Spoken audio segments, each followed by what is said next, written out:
So a little chocolate treat I made last night. Video got glitched, so I'm making it again now.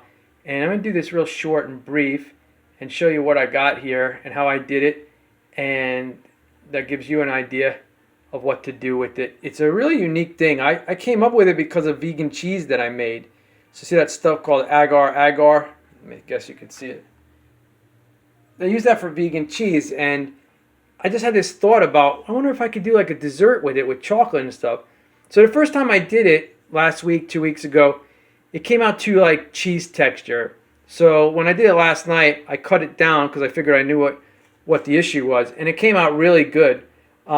It's still hard to explain. It's more fudge-like, I guess, now. To be honest with you, I don't even know what fudge is made out of. But you know how fudge obviously is like soft compared to like a hard candy bar or hard chocolate candy or something like that. So I'm going to share with you what I did and show you its texture and stuff and give it a try, and then you can see what you want to do with it with dessert. It's really interesting. I could almost see it like being used as a cheese, a chocolate dessert. When I say cheese, I mean its texture, although it's came out more dessert-like now. Like on like biscuits or on, dessert type biscuits. I'll call them crackers or whatever. You know what I mean. Stuff like that. So anyway, here's the molds. These are some kind of silicone molds that I had bought in the summer for vegan ice cream, and they work awesome for this stuff. So get yourself some agar. It's a vegan gelatin. It's red algae. And I got to find it. This is the first time I bought it. I got to find it in something that I can recycle, because I can't recycle this. And right now I'm having a hard time finding it. If you're not familiar with what gelatin is, and I didn't know as a kid growing up until I got to an adult, and before I became vegan, I stopped doing gelatin because it sounds nice, right? Gelatin, it sounds nice, right? Jello and pudding when you're a kid. Well, it turns out it's like animal byproducts, sort of like hot dogs. All the parts and stuff, bones and all that kind of gross stuff. That's what gelatin is. This is red algae, and it's activated by boiling it in heat, but not really boiling. You're just warming it on medium to bubble it. I don't want to use the word boil. They use the word boil, but you don't need to boil. So this is the stuff you want to use. Now, I was given this by accident a couple months ago. I bought a product, and they gave me that.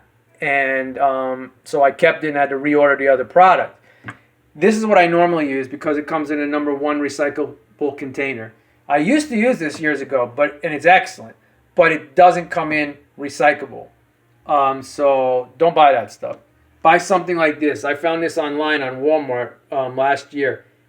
This stuff is really good. It doesn't taste as good as the one above, but it's still really good, and it's all the stuff you want. And the container is a number 1 recyclable. I got some non-GMO organic dark cherries here.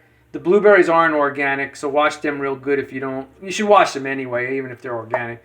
But wash them real good. I can do warm water and vinegar for a few minutes and then rinse them off. Now, as far as the cherries go, I usually buy this to make juice because cherry juice has gone from $5 to $6 for 32 ounces for the non-GMO organic cold pressed stuff to about $7, $8, $9. I can get this for like $4.47. So that's a lot better than $7, $8, $9. And this one comes with just cane sugar. There's other brands that come with high fructose corn syrup or sucralose or anything like that. I don't like that. So what I do is I either leave the whole thing with its sugar in it. Sometimes I drain it. And anyway, I add water to it. And this is just a batch here that I haven't done because I'm using it for desserts and for my salads. And then I put it in a blender, just a regular small blender. And I turn it into my own cherry juice. Now, if you get fresh cherries, and they're pitted too, and I've never had any issues with it. If you buy a fresh thing of cherries or a frozen bag of cherries, they come like sort of like this. You can't recycle them. So that's why you buy the can, because you can recycle a can. So that's it. So how do you make this? It's so simple. You get yourself a blender. You put in 1 can of coconut milk or cream, high fat content. Dump the whole can in. Add a half a cup of hot water or warm water, and 1 tablespoon of this agar stuff. All right? You do your chocolate to the taste that you like and blend it up. And that's it. That's all you do. and then you put it in a small pot on 4 or 5 on the stove. Electric stove maybe a little bit higher, gas stove a little bit lower. And you want about a 5 to 8 minute start to slow boil and bubble and bubble. Think of it like almost like a cheese saucy stuff. Kind of want to bubble all over, not boil like pasta, okay? Stir it with a whisk. Whisk it and keep it smooth. After about 5 to 8 minutes, it will be activated. You'll tell the difference in texture. Take it off the stove. Continue to mix it up with the whisker. And if you don't have these molds, you can use whatever you want. You can put it in a big block, a circle, a square, a rectangle, whatever you want. These molds easy. They pop right out. I can actually pour hot stuff in here, but I still let it cool a little bit and I whisk it up. Then once you do that, I think this is regular. I think this is cherry. I had a cherry or blueberry last night. I think this is blueberry. And I'm going to cut it to show you. Then what you do is you lay some chocolate in there. Put your cherries in, put your blueberries in, whatever you want. Now, I didn't get my raspberry jelly. They've been out of stock. I get this seedless raspberry jelly from England, and it's really awesome. And I'm thinking, man, I'm a fan of chocolate and raspberry. I love blueberry and chocolate and cherry, and I like orange, but raspberry and chocolate is like the greatest. So I'm going to do one of those. So after you fill it about a quarter away, halfway, layer it with your cherries and all that kind of stuff. You can cut them up if you want. The blueberries I threw in there whole. And then seal it back up with some chocolate. Let it sit. If you have something flimsy like this, keep it on a board like I got here. Let it sit there. Within 5-10 minutes, it will be kind of solidifying.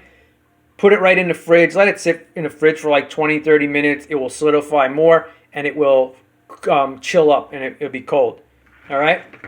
If you have any extra from your molds, put it in a little Tupperware, something small, like I have little tiny round ones. It will pop right out. You could even take a knife around the edges, dip it on its upside down. It will pop right out. So that's it. That's all you can do. You can do whatever you want. Just know that whatever food you're putting in, these are fresh stuff, that it's not going to last more than 3 or 4 days probably. If you got something like dried fruit or if you're putting nuts in it or something like that, then obviously it will go longer. All right, so to let you understand what I did the first time, I used 2 tablespoons because that's what my cheese recipe was. But when I did that, I didn't like the texture as much of that being like a wet mozzarella provolone bounce to it. I wanted it more on the fudge side. So I probably could even go with a half a tablespoon of that, but I went with 1 tablespoon, and I'll show you the consistency here. So I'll pick it up with my hand here. So this is what it looks like. That was like where the blueberry or cherry or whatever that is fell out. So this was in the fridge, so it has a little moisture on it from there. You can see it's not like too cheesy, bouncy anymore. I'll show you how it cuts.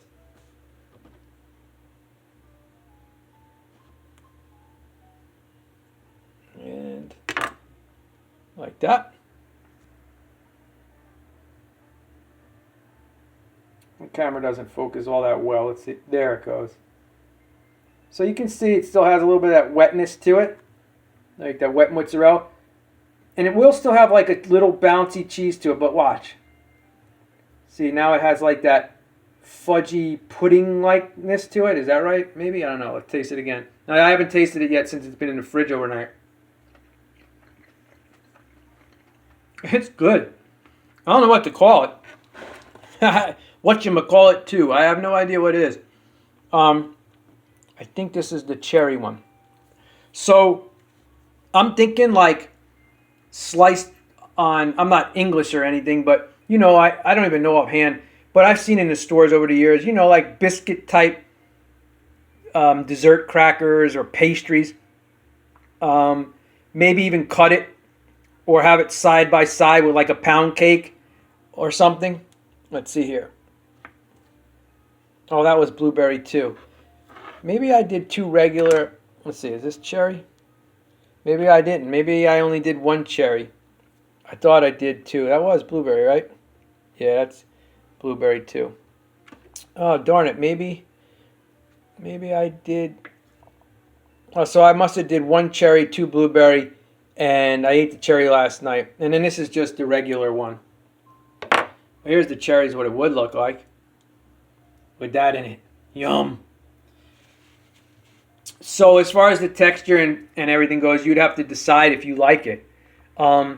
If you do what I told you with the one tablespoon, you're gonna get what I got. Then you try it and you see if you like it. If not, you can go with you got two options. You can go with a half a tablespoon of that and it will become even more fudgy.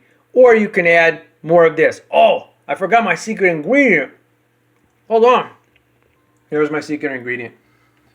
You can use any one that you want if you use. I'm a vegan and I do non-GMO organic and raw as best I can. I have a Garden of Life, which I think is better than this nutritional value. But they're the same. They got tons of vitamins and minerals. It's all plant-based and like 20 grams of protein. So I had a scoop of this as well in there. So when you make it the first time around with my recipe, and I'll go over it again real quick. So I put a scoop of this, 1 tablespoon of that, a can of full-fat coconut milk or cream, half a cup of hot water, and this stuff to taste. And throw it in a blender and blend it up till it's nice and smooth. Then remember, you put it in the pot and stir it up and heat it up till it boils. Now, if it's not sweet enough for you, this stuff has like no sugar or 1 gram of sugar. This has like 1 gram. It's all natural stuff. So what I did, I took a little bit and started sprinkling in some, what's it called? Coconut sugar, which is sort of like a brown sugar. You can use whatever or sweetener you want, honey, whatever it is that you want. I would say don't go with regular table sugar. Doesn't seem to be any kind of refined processed stuff like that is probably not the best for you. Coconut sugar has a low glycemic rate as well. So do it up the first time like this. Put anything you want in it, nuts, whatever you want. I would eat it within 3 to 4 days. Then you can see the texture of it, the taste of it. It's definitely better. If I followed the cheese recipe like I did the first time with 2 tablespoons, it just tricks your brain and it's kind of a little bit weird because you can taste the dessert, but the texture was like cheese and it was like really bizarre. This doesn't taste like cheese anymore. And when I say cheese, I mean the texture of it. It melts in your mouth now, and it's really good. It's just such a strange thing that I don't know what to do with it.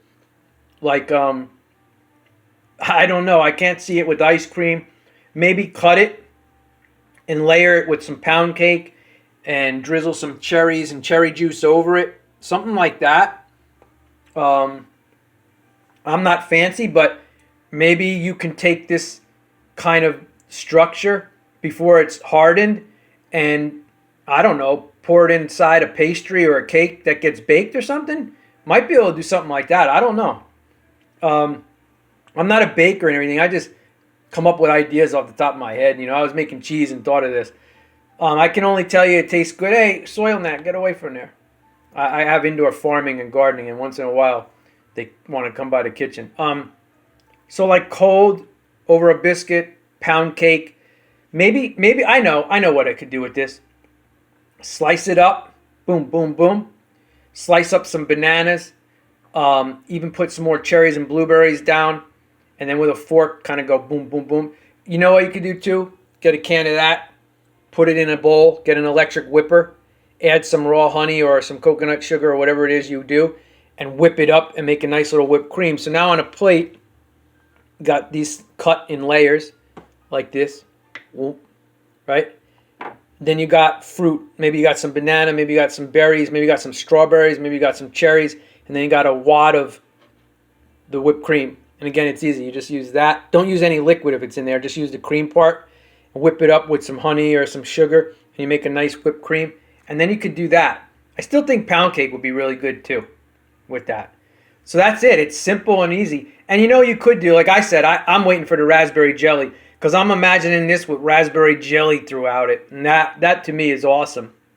You could even cut these down or make them sort of like mush and put them in there. You could even maybe mash them up and use some of the cherry juice and add that into the blender instead of a half a cup of warm water. Add some of the cherries and cherry juice to it and blend it up so you have like a chocolate cherry, whatever you want to do. I'm just showing you this because it's kind of fun, it's kind of unique, and I just shared my ways of how I would have it, and whatever you guys want. But yeah, it's interesting, and I don't know what to call it. I'm sure people have made something very similar without the gelatin and used, I don't know, date paste or almond butter or whatever the heck it is to make it like fudgy or whatever. But I didn't want to go that route. I wanted to be as simple as I could. And again, it's nutritional as well. So I got a cup of this in there. So I got 20 grams of protein and all those vitamins and minerals in there as well. See that? I'm cool like that. So yeah, do it up however you want. Interesting stuff though, huh? It's very, very simple. And then when you're done with the molds, just throw it in here, cover it up, and it will be good to go. My guess is 3 to 4 days if it has the fruit, 5 to 7 days tops by itself. But I'm sure you won't let it last that long, especially if you have a family and kids. All right? So see what you think, and if you make it, let me know. In either way, let me know what you would add, what it could go good with. What could you pair it with? Oh, that's what I'm waiting on too. Pears. I love chocolate and pears. So yeah, I'm thinking like a nice vegan pound cake, like a vanilla pound cake or something. I don't know if you can do it. I haven't tried it. One of my favorite cakes besides pound cake is what's that stuff called? Angel food cake. But angel food cake, if I remember correctly, is probably real heavy on some kind of like, I shouldn't. I know it's really sugary, but I don't remember if it's the angel food cake or the lemon meringue. One of them has like tons of egg whites or something like that in it. Anyway, an angel food cake that's vegan would be great. So I'm pairing like a pound cake or a vegan angel food cake. Slice this chocolate up. Some bananas, some pears, some strawberries, some cherries, some blueberries, and that whipped cream. How's that? And remember, it's nutritious. You can do vanilla too. Even though it's a vanilla one, the chocolate will take care of that. You won't taste the vanilla, but you'll still get the nutrition if you don't like the mocha flavor coming in or anything like that. All right, let me know. Lots of love to you. It's interesting. It's pretty unique. I kind of like it. I like it more now that I know that I just thought about all the other things to do. All right, lots of love to you. Bye-bye.